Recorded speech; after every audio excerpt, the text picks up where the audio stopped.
종려주일입니다. 종려주일은 예수님께서 마지막 한 주 동안 예루살렘에 드디어 들어가시는, 입성하시는 그런 행진의 모습들을 기억하는 특별한 주일입니다.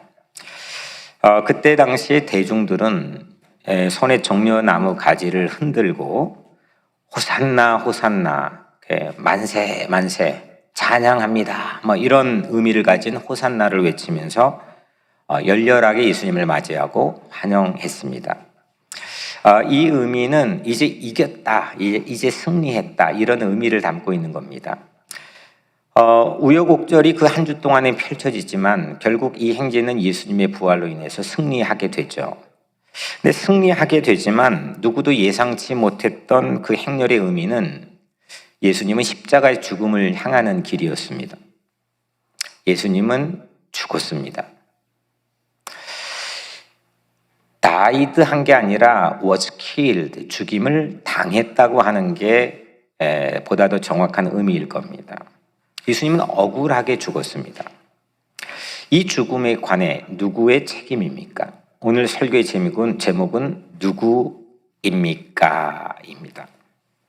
예수님은 두 곳의 법정의 차례로 섭니다. 먼저는 대제사장 가야바의 법정에서, 가야바가 판결했던 유대 법정에서는 신성모독, 하나님을 모독했다는 종교적인 이유로 사형을 언도받습니다. 또 빌라도가 판결했던 로마 법원은 국가 원수인 시저, 가이사, 황제에 대한 모독을 정치적인 이유로 마찬가지로 사형을 언도했습니다. 두 법원에서는 각기 다른 판결 이유로 사형이 언도가 되었습니다. 모순입니다. 그럼에도 불구하고 결과는 같았습니다. 사형은 끝내 집행이 됩니다. 미심쩍고 석연찮고 억울하고 참 복잡한 그런 과정을 거쳐 예수님은 죽임을 당했습니다. 누가 책임져야 됩니까? 오늘 본문의 인자가 십자가에 못 박히기 위하여 팔리리라, 여기서 팔리리라, 오늘 설교의 핵심적인 단어입니다. 팔리리라, 원문의 헬라어로는 파라디토미, 팔리리라, 파라디토미, 다 어떻게 언어가 다른데 파라디토미, 이 뜻은 넘겨주다, 핸드오버, 그 다음에 배반하다, 팔다, 이런 의미를 가지고 있습니다. 누가 예수님을 팔았습니까? 인자가, 예수님이 십자가에 못 박히기 위하여 팔리리라.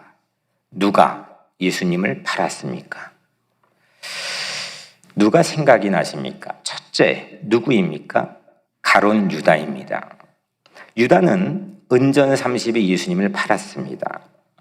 예수님이 말씀했습니다. 그날 밤 만찬을, 제자들과 마지막 만찬을 나누시면서 이렇게 말씀했습니다. 너희 중 하나가 나를 팔리라. 사람들은 의심했다, 제자들은 의심했다라고 기록되어 있습니다.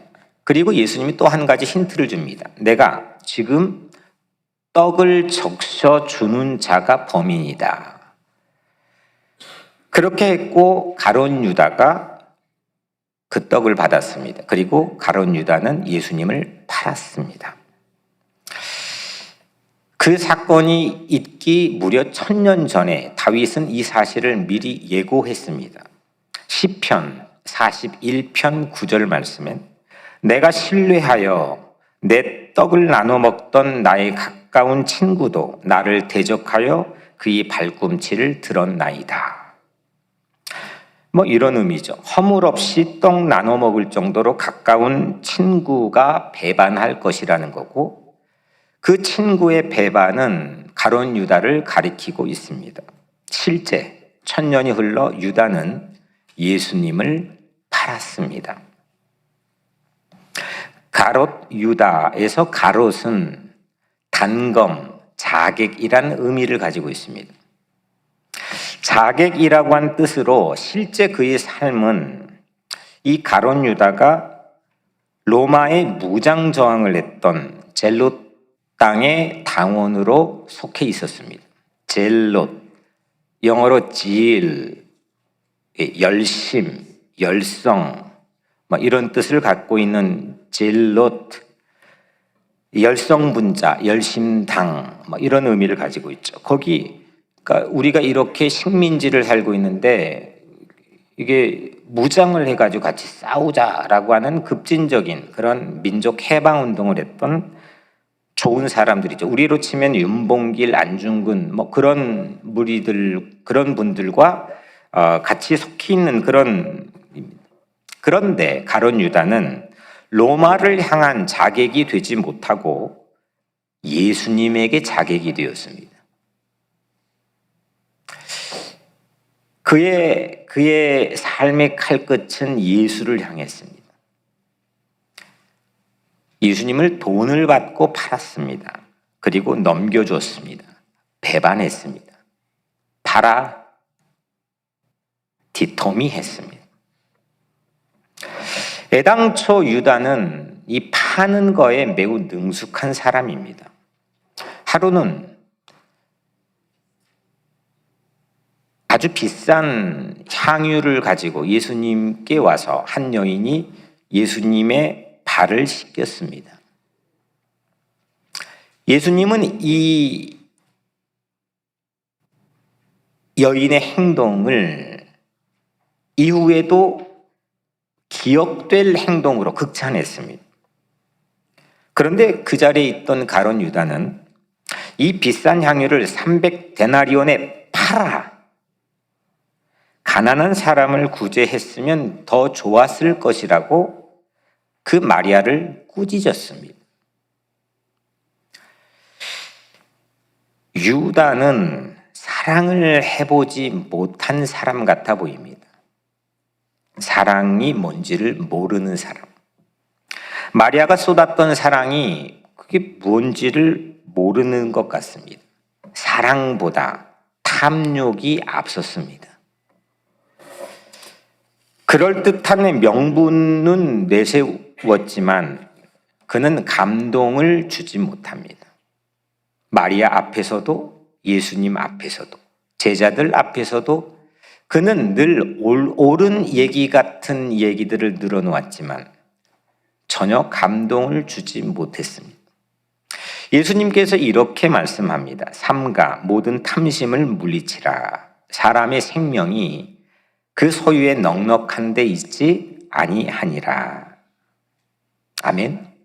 이 유다는 예수님보다 돈을 더 사랑했습니다. 그래서 예수님을 팔았고 그 죽음에 명백한 책임이 있습니다.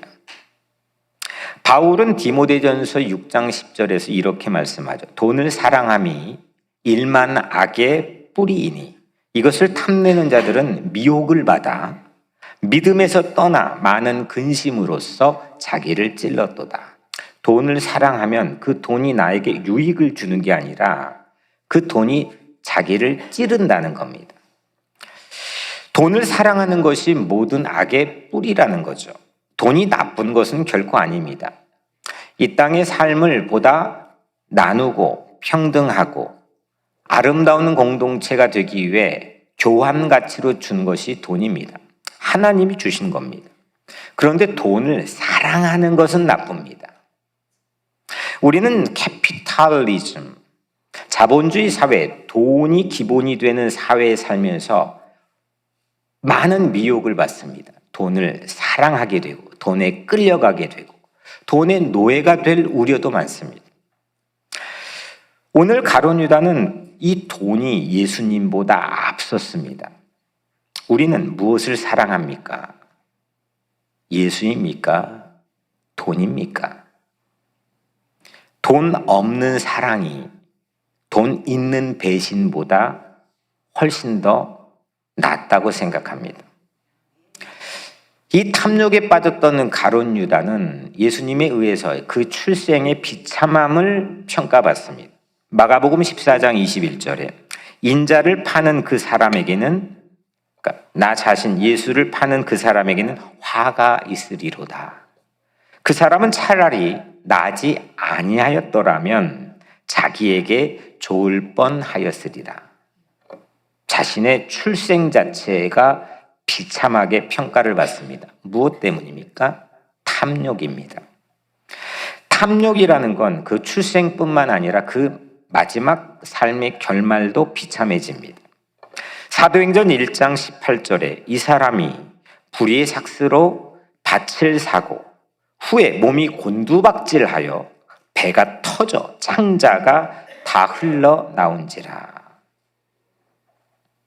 우리는 가룟 유다의 운명을 피해야 합니다. 우리 삶의 마지막에 우리는 가룟 유다의 운명을 피했노라고 평가받아야 되고 스스로 생각할 수 있어야 됩니다. 돈보다 사랑이 앞서야 됩니다. 예수님의 죽음의 첫 번째 책임은 누구입니까? 가롯 유다입니다. 두 번째 누구입니까? 대제사장 가야바입니다. 가롯 유다는 예수님을 누구에게 팔았습니까? 대제사장 가야바에게 팔았습니다.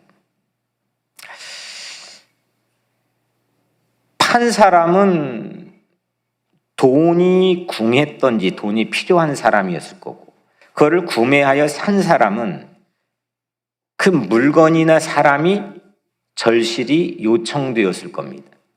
이런 맥락에 생각해 보면 예수님의 죽음을 가장 원하고 있는 사람은 누구냐? 대제사장 가야바입니다.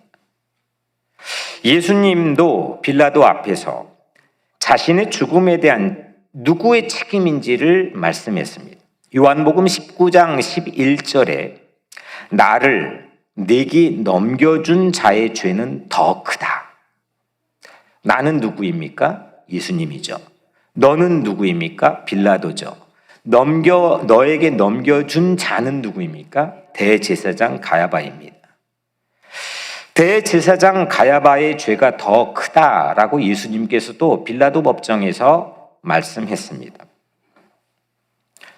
그렇다면 왜 대제사장 가야바는 왜 예수를 죽이고 싶었습니까? 왜 그랬을까요? 이 사실을 공교롭게도 빌라도가 알아챘습니다. 마가복음 15장 10절 또 마태복음 27장 18절에는 거의 대동소이한 빌라도의 답변이 나와 있습니다. 이는 그가 대제사장들이 시기로 예수를 넘겨준 줄 알미더라. 그는 누구입니까? 빌라도입니다. 빌라도가 대제사장들이 시기 때문에 예수를 자신에게 법정에 넘겨 파라디토미 했다는 것을 알미더라. 대제사장 가야바는 시기 때문에 예수를 죽이고 싶었습니다. 예수님은 주변에 구름대 같은 사람들이 몰려왔습니다. 가난한 사람의 친구가 되어 주었고, 아픈 사람들을 만져 접근했고 치유해 주었고, 배고픈 사람들의 허기진 사람들과 나누게 하여 먹게 했고, 많은 사람들은 구름대처럼 예수를 따라다녔습니다. 대제사장 가야바는 이를 시기했습니다. 실제 예수님은 이렇게 삶의 마지막도 질투, 시기 때문에 가장 결정적인 죽음의 원인이 되기도 했지만 태어나자마자도 그랬습니다. 예수님은 태어나시자마자 헤롯 왕의 질투로 이집트에 피신을 합니다. 그리고 2살 아래 남자아이가 모두 살해되는 끔찍한 그런 만행을 예수님 때문에 갖게 됩니다. 질투는 언제 일어날까요? 어떤 사람으로 인해 일어날까요? 질투는 나와 비슷한 일을 하거나 또 가까운 사람들로 인해서 생깁니다.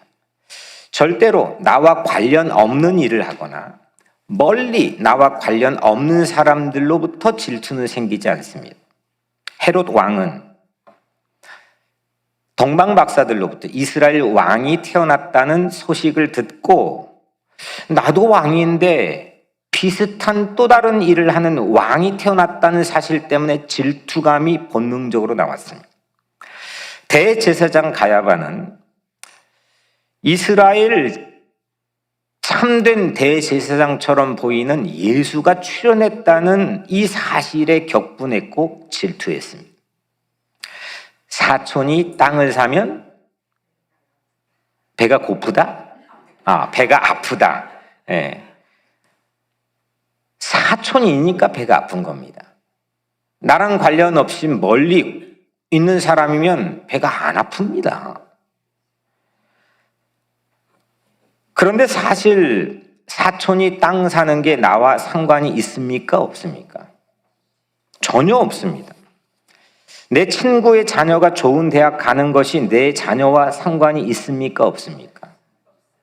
전혀 관련이 없습니다. 그런데 배가 아픕니다. 티를 내기는 어렵지만 괜히 마음이 불편해집니다. 인간의 본능입니다. 여러분들 BTS 아십니까? 세계적인 가수입니다. 이 BTS가 노래를 잘합니다. BTS가 노래를 잘한다고 제가 질투할까요? 말 안 할까요? 왜 웃으십니까? 저도 오늘 아침에 아까 새로 등록하신 분이 새벽 예배를 드린대, 우리 온라인으로. 그래서 제가 찬양하는 게 너무 좋대요. 그래서 난 그런 소리를 처음 들어봤다고. 나같이 노래 못하는 사람이 그래서 처음 들어봤다고 말했더니, 목사님이 노래를 하면 아기가 노래하는 것 같다고. 그래서 그건 맞다고. 제가 노래하면 모든 노래가 동요가 된다고. 여튼 BTS가 노래를 잘한다고 해서 저는 질투를 해본 적이 다행히 없습니다. 그런데 내 옆에 있는 사람이 노래를 잘하면 질투가 납니다. 그냥 내 할 일 하면 되는데 이 인간의 본성이라는 게 특정한 사람이 아니라 인간의 똑같은 본능이라는 게, 죄성이라는 게, 이게 꼭 그게 트리거가 됩니다. 나를 불편하게 합니다. 왜 질투합니까? 그렇다면 왜 질투합니까? 우리가 왜 이 본성을 꺾지 못하고 질투할까요? 나를 벗어나지 못해서입니다. 내 안에 내가 갇혀 있기 때문입니다. 나를 집착하고 나만 사랑하니까 질투합니다. 대제사장은 자신에 대한 프라이드가 대단히 강한 사람이었습니다. 그는 유대인이라는 인종에 대해서 상당한 자부심을 가졌습니다. 민족이라는, 이스라엘 민족이라는 거에 상당한 자부심을 가지고 있었습니다. 유대교라는 종교에 대한 자부심을 가졌습니다. 윤리와 도덕을 만들어내는 원칙에 누구보다 뛰어난 학식을 가지고 있었습니다. 여러 면에서 자존심이 대단합니다. 그런데 자기 바운더리, 자기 지경 안에 비슷한 일을 하는 뛰어난 예수가 시선에 잡힙니다. 그래서 시기했습니다. 그래서 시기했고, 그래서 파라디톰이 예수님을 팔았습니다. 가인도 아벨을 질투해서 죽였습니다. 요셉도 형제들의 질투로 팔려나갔습니다. 다윗도 사울왕의 질투 때문에 오랜 기간 동안 도망자의 삶을 살았습니다. 질투는 막강한 힘을 가지고 있습니다. 질투는 나에 대한 집착에서 비롯됩니다. 내 안에 나만 꽉 차 있으면 시기합니다. 가까운 사람의 성공에 박수 쳐줄 수 있는 성숙하고 근사한 신자의 삶이 여러분에게 있기를 바랍니다. 비슷한 일을 나랑 같이 할지라도 그 사람의 성공이 보여진다면 안 돼도 의도적으로라도 기뻐해주고 박수 쳐주는 연습을 했으면 좋겠습니다. 예수님의 죽음의 두 번째 책임은 누구입니까? 대제사장 가야바입니다. 세 번째 누구입니까? 로마 총독이었던 빌라도입니다. 사도들의 신앙 고백, 주후 5세기에 만들어졌던 사도들의 신앙 고백인 사도신경에는 빌라도를 예수 죽음의 주범으로 지목합니다. 빌라도에게 고난을 받으사 어떻게 되죠? 십자가에 못 박혀 죽으시고, 빌라도에게 다른 유다도 있고 지금 대제사장도 있고 군인들도 있고 다 있는데 빌라도에게 고난을 받아서 십자가에 못 박혀 죽으시고 했습니다. 빌라도는 당시 세계를 호령했던 로마 황제 디베리우스에게 이스라엘을 대신 대리 통치를 하라고 10년 AD 26년부터 36년까지 위임을 받은 총독입니다. 빌라도는 예수님을 재판했습니다. 이 10년 기간 마지막 퇴임의 3년을 앞두고 예수님의 재판을 맡았습니다. 빌라도는 예수님을 신문했습니다. 신문하는 과정에서 빌라도가 느꼈던 확신은 예수는 무죄였습니다. 누가복음 23장 4절에 빌라도가 대제사장들과 무리에게 이르되 내가 보니 이 사람에겐 죄가 없도다. 빌라도는 헤롯 왕에게 재판을 넘겼습니다. 하기 싫었습니다. 평상시엔 가장 앙숙이었던 헤롯 왕에게 그의 성경에는 평상시 앙숙이었던 두 사람이 친구가 되었더라라고 있죠. 재판을 넘겼습니다. 헤롯 왕이 보고 싶었다고 성경에 나와 있습니다. 그리고 그 헤롯 왕은 조롱했습니다. 그런데 그 헤롯 왕은 재판 판결을 하지 않고 다시금 빌라도에게 이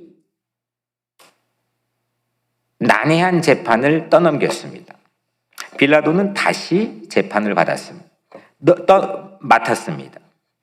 그리고 예수님을 석방하려고 하는 마음을 성경에서 복음서 기자들은 보여줍니다. 누가복음 23장 22절에 빌라도가 세 번째 말하되 이 사람이 무슨 악한 일을 하였느냐? 나는 그에게서 죽일 죄를 찾지 못하였나니 때려서 놓으리라.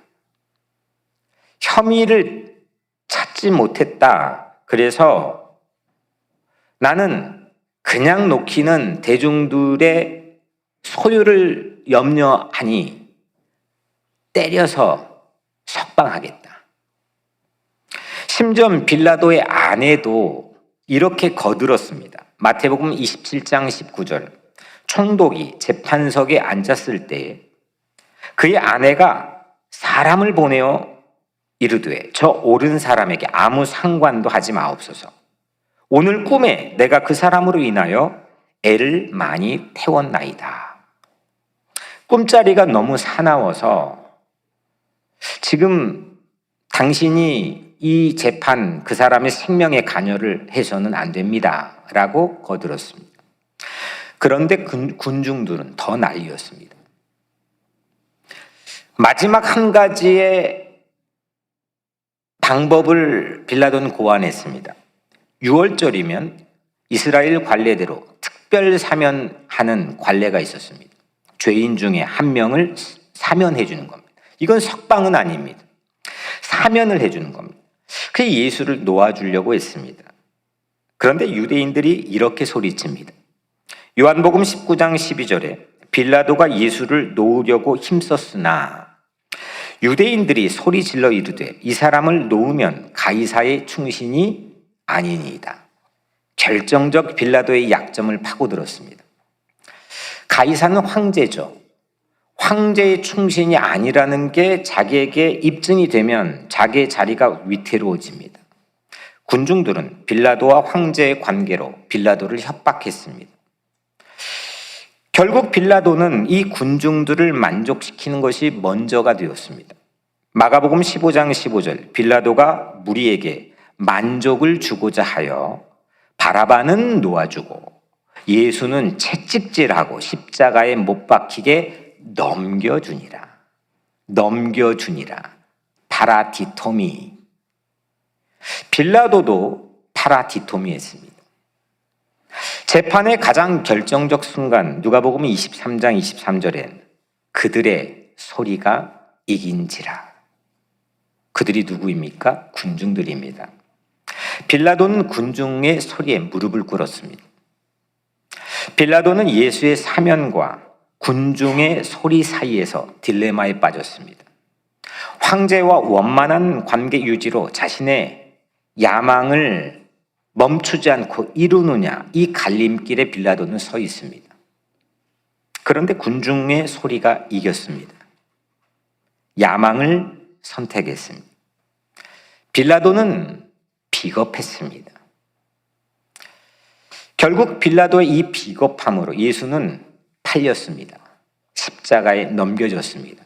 예수는 빌라도의 비겁함으로 죽었습니다. 우리도 이와 같이 딜레마에 설 때가 있습니다. 참된 진리보다 나의 편의를 선택하고 누가 봐도 마땅한 정의보다 야망을 선택할 때가 있습니다. 하늘의 소리보다 세상 소리에 더 귀를 기울일 때가 있습니다. 빌라도의 이 비겁함이 파라디토미, 예수님을 군중에 팔았습니다. 우리도 수없는 선택과 갈림길 앞에 놓일 때가 있습니다. 그때마다 담대한 믿음으로 살아가시기를 축복합니다. 선택하면 잃지 않을까? 내 꿈이 멈추지 않을까? 노심초사 우려할 수 있지만 내가 선택을 하면, 비겁하지 않으면 그 이후 하나님께서 책임져 주실 줄로 저는 믿습니다. 예수님 죽음의 세 번째 책임은 누구입니까? 빌라도입니다. 오늘 결론은 누구입니까? 세 명 누구였죠? 가룟 유다, 대제사장 가야바, 빌라도입니다. 이 세 명은 예수님을 파라디토미, 팔았습니다. 넘겼습니다. 배반했습니다. 죽였습니다. 유다의 욕심이, 대제사장의 시기심이, 빌라도의 비겁함이 예수님을 죽였습니다. 세 사람들이 예수님을 넘길 때마다 성경에 사용되는 원어는 파라디토미입니다. 인자가 십자가에 못 박히기 위하여 팔리리라. 파라디토미. 마태복음 17장 22절 오늘 본문보다 앞서서 인자가 장차 사람들의 손에 넘겨져. 장차 사람들의 손에 넘겨져. 파라디토미한 사람들이 있다는 겁니다. 그들은 가룟 유다, 대제사장 가야바, 빌라도입니다. 그런데 여러분, 이 가룟 유다와 가야바와 빌라도와 나는 아무런 관련이 없습니까? 나는 어떻습니까?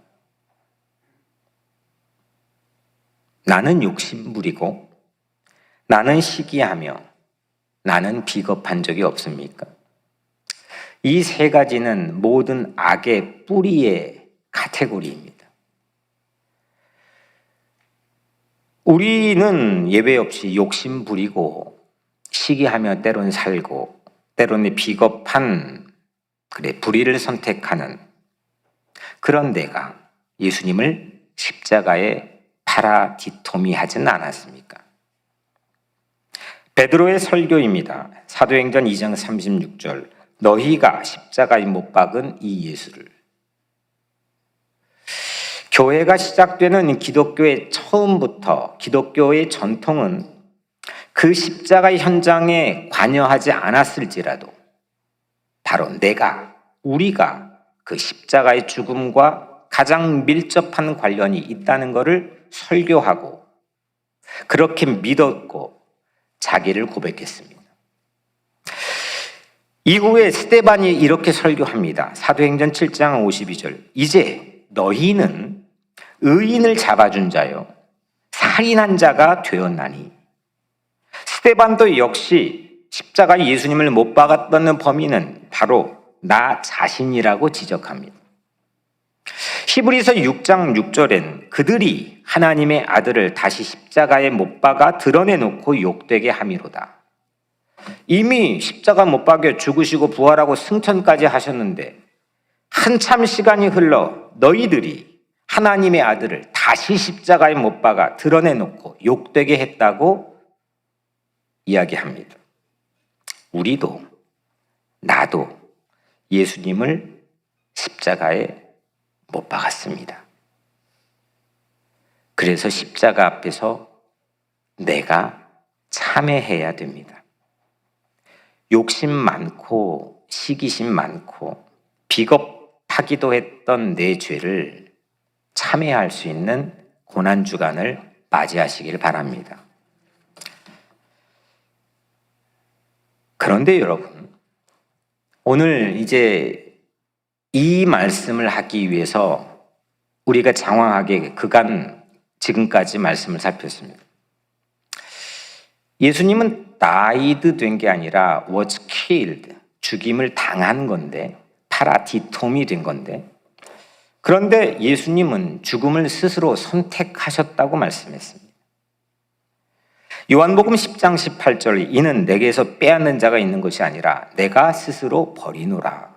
내가 스스로 생명을 버렸다라고 얘기합니다.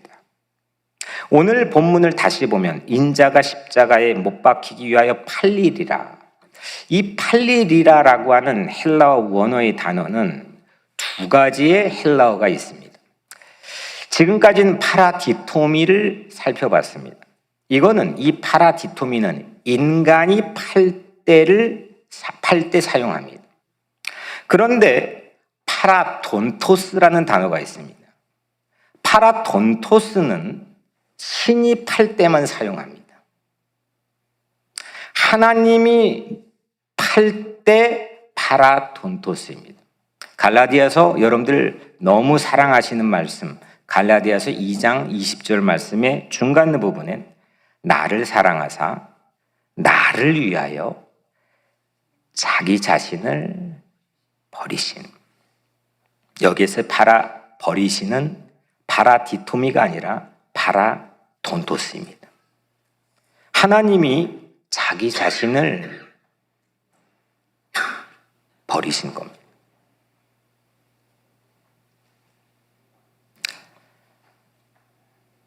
하나님이 예수님을 십자가에 팔았습니다.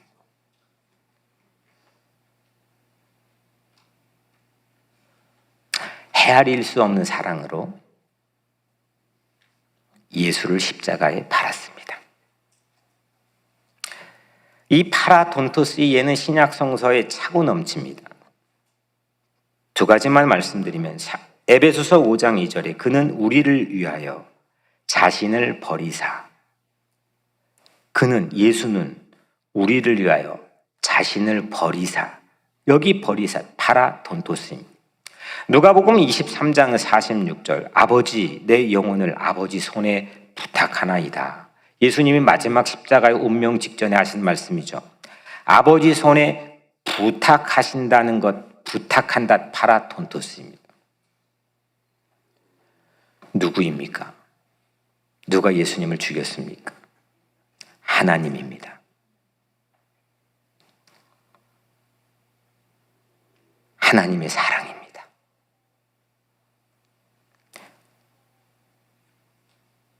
하나님의 사랑이 예수를 죽게 했습니다. 나를 대신해서입니다. 나의 욕심, 내 질투, 내 비겁, 내 형편없는 연약한 모습 때문에 하나님이 예수를 대신 죽게 했습니다. 십자가는 우리에게 두 개의 얼굴을 보여줍니다. 하나는 내 얼굴을 보여주고, 가룟 유다를 닮은 내 얼굴, 가야바를 닮은 내 얼굴, 빌라도를 닮은 내 얼굴을 거울처럼 보여주는 게 십자가이고, 또 하나는 하나님의 얼굴을 보여줍니다.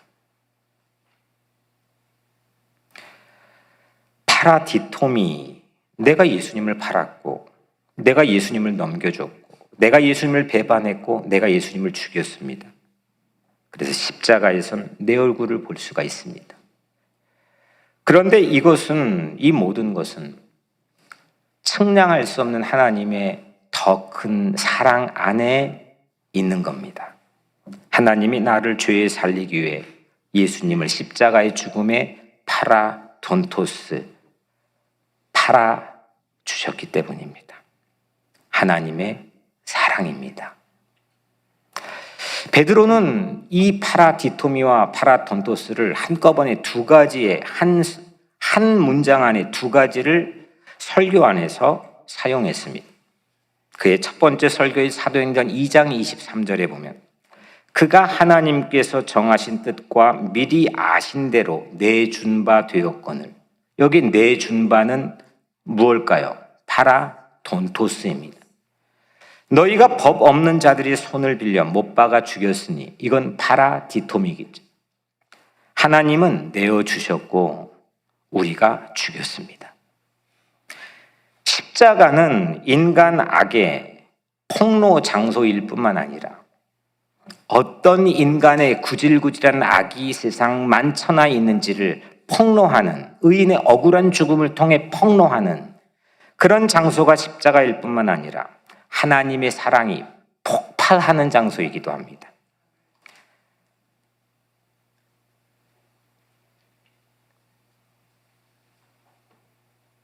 하나님은 우리를 사랑하십니다. 파라디토미, 팔고 넘기고 배반하는 하찮은 가짜는 그런 나에게 파라돈토스, 하나님의 사랑은 우리의 유일한 희망인 줄로 믿습니다. 아들을 파는 사랑, 그 사랑이 이 인류의 희망입니다. 여러분, 누구입니까? 누구입니까? 누구입니까? 가룟 유다의 탐욕이 예수님을 팔았습니다. 대제사장 가야바의 시기가 예수님을 넘겼습니다. 빌라도의 비겁함이 예수님을 죽였습니다. 그 죽음에 내 죄가 있습니다. 그러나 하나님의 사랑, 파라돈토스가 우리 구원의 희망입니다. 그 하나님의 사랑을 믿으십시오. 그 사랑이 여러분들을 향해 다가오고 있고 그 사랑이 여러분들을 지켜줄 것입니다. 기도하겠습니다. 은혜로우신 하나님, 감사합니다. 늘 자신을 돌아보아도 티낼 수는 없지만, 그런 척 안 하고 살지만 우리의 연약함, 부족함, 죄악, 너무 넘어지기 쉬운 우리 각자의 삶을 주님 아실 줄 압니다. 그럼에도 불구하고 파라돈토스, 하나밖에 없는 아들을 우리를 위해 대신 팔고 넘기고 죽게 하신 그 하나님의 사랑을 오늘 영접하게 하여 주옵소서. 그 사랑이 우리의 삶의 유일한 희망임을 믿고 신뢰하게 하여 주옵소서. 그 사랑을 내 가족, 내 이웃, 땅 끝까지 증거하게 하여 주옵소서. 예수님의 이름으로 기도드립니다. 아멘.